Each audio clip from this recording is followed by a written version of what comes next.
Mexicans mob AMLO HQ seeking help for matters big or small. In this July 11, 2018 photo, Mexico's President-elect Andrés Manuel López Obrador receives a note from a man as he leaves his headquarters in the Roma neighborhood of Mexico City.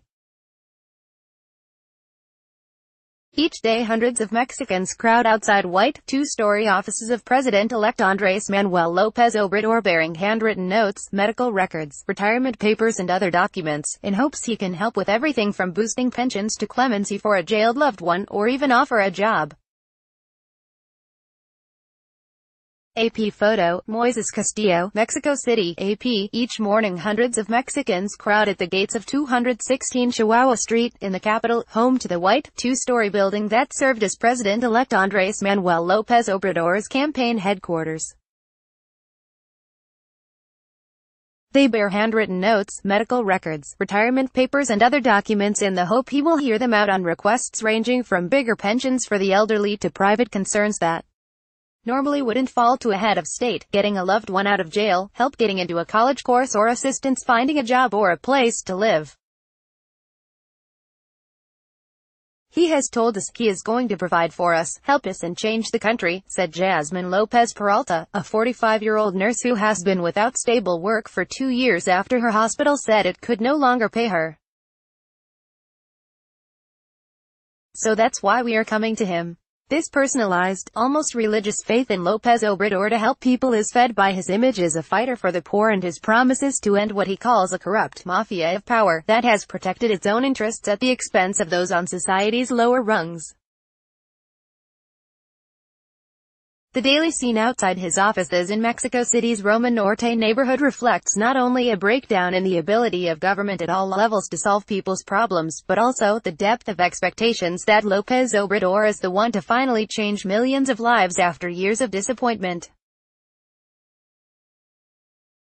José Antonio Crespo, a political analyst at Mexico's Center for Economic Research and Training, attributed the phenomenon in part to the country's history of rule by caudillo, or strongman, and also to the populist promises and common man persona projected by the man nicknamed AMLO, after his initials.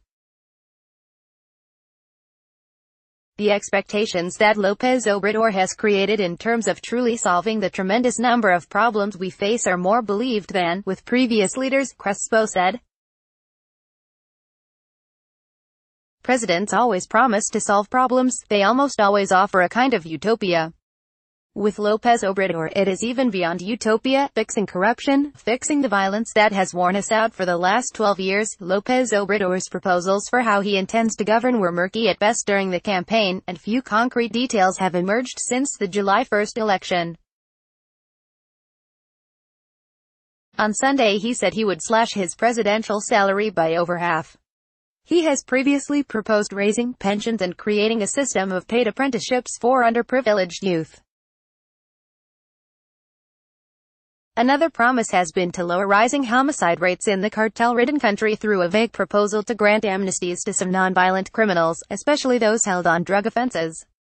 That brought Hermenegilda Mercado Yanez, a 69-year-old homemaker, to AMLO headquarters recently. She said her incarcerated son was falsely accused of strangling his wife. "We'll see if he helps me get my son, who is innocent, freed. Because he said he was going to offer amnesty," Yanez said.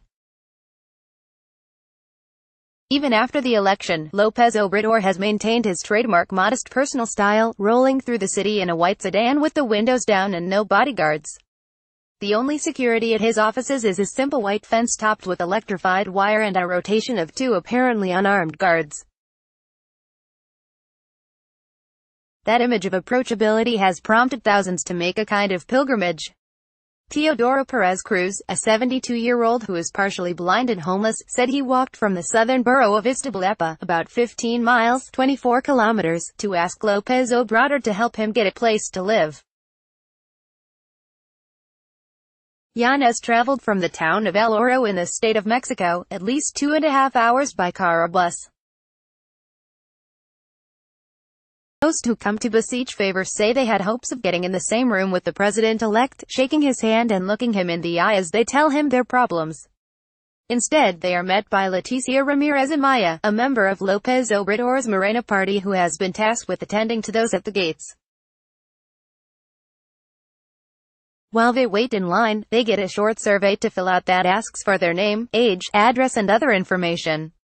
One by one she calls their names and escorts them through the gates to speak with her and other staffers. Ramirez said most of the requests are health-related from people who have already tried and failed to get help from lower levels of government.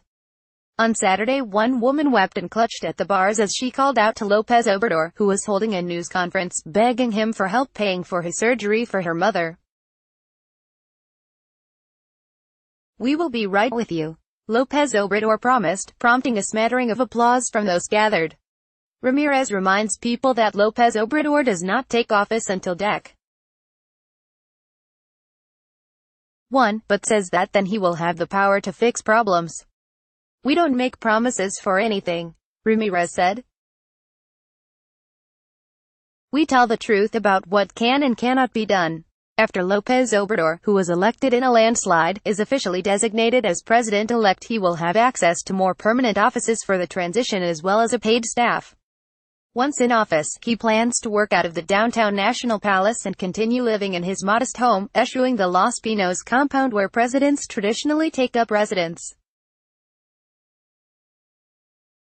Irma Moreno, 56, woke up at 4 a.m. to travel from San Salvador Atenco on the outskirts of the capital and be first in line on a recent day. She was accompanied by fellow activists who oppose the construction of a new Mexico City airport that López Obrador previously said he would reverse and now says he will review.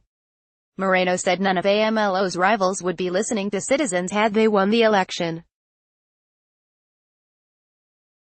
"I hope he is different," she said, "and I hope we didn't fool ourselves." Copyright 2018 The Associated Press. All rights reserved. This material may not be published, broadcast, written or redistributed.